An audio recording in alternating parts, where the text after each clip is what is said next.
gotten quite deep into rubber damology. Would you like to explain on the armamentariums required for rubber dam placement? Okay, sure. The armamentarium for rubber dam placement may seem confusing. Seems like there are a lot of instruments for one procedure compared to just doing a filling. But ultimately, there are actually just 5 main components that is needed to place the rubber dam. So we will go through them briefly now. As said before, there are 5 components to the rubber dam set. So let's go through them one by one in brief. Because if you go through them in depth, it would take like the whole day, okay? So 5 main components. So number 1 is the frame. Number 2 is the rubber dam sheet. Number 3 is the punch. And then we have the forceps and also the clamps over here. So let's go through them one by one. So first of all, we have the rubber dam frame, which is usually it's U-shaped.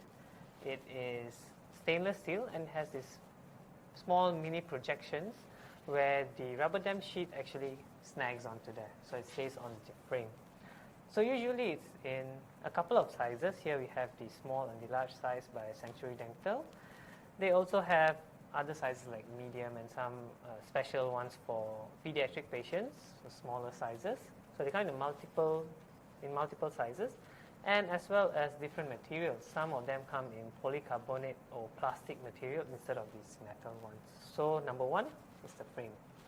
So then we go to the rubber dam sheet. So this is the star or the main player in this whole rubber dam set. So it is very important to get a proper rubber dam sheet, a high quality one, which can be stretched and also it can be placed well without tearing. So that's very important. High tear strength and stretchability. Usually it is a piece of latex. This is latex. This is non-latex. It is a piece of sheet. Normally it's 6 by 6 and it can be stretched. So all these rubber dams can be stretched. Okay. So you see sometimes actually the non-latex dams, they can be really stretched to long, really long stretchability. Okay.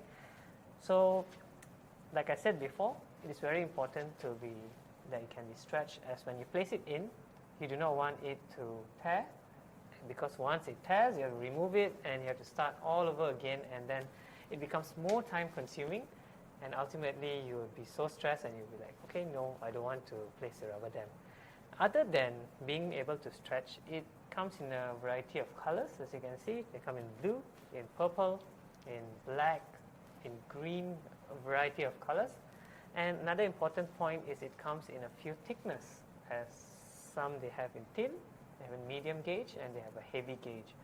So the choice of color and also the thickness, it depends greatly on the region or the field of isolation, whether it's anterior, posterior, or for molar, or for endodontic, and also greatly depends on the operator or the dental practitioner.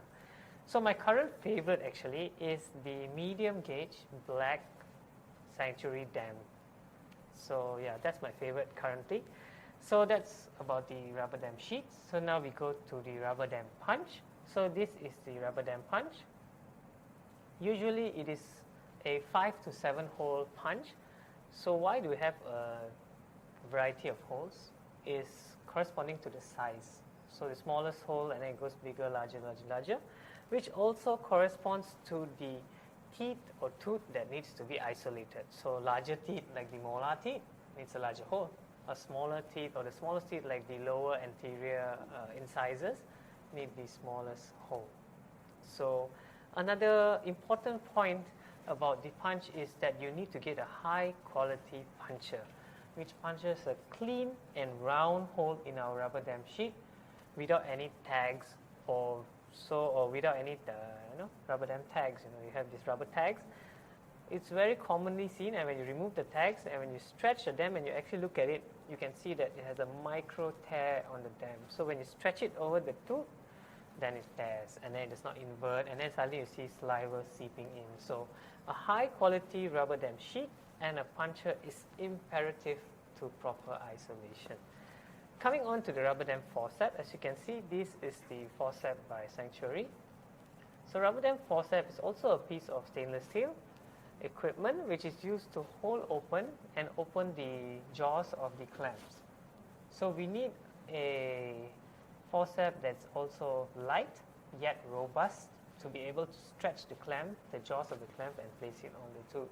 So I think this clamp by this forceps by Sanctuary is really a lightweight but robust enough to place the clamp. So really a good piece of equipment to have. Okay, so finally number 5 is the rubber dam clamps. So we have the rubber dam clamps over here by Sanctuary. They have a nice holder for the clamps and it's also adequately labeled.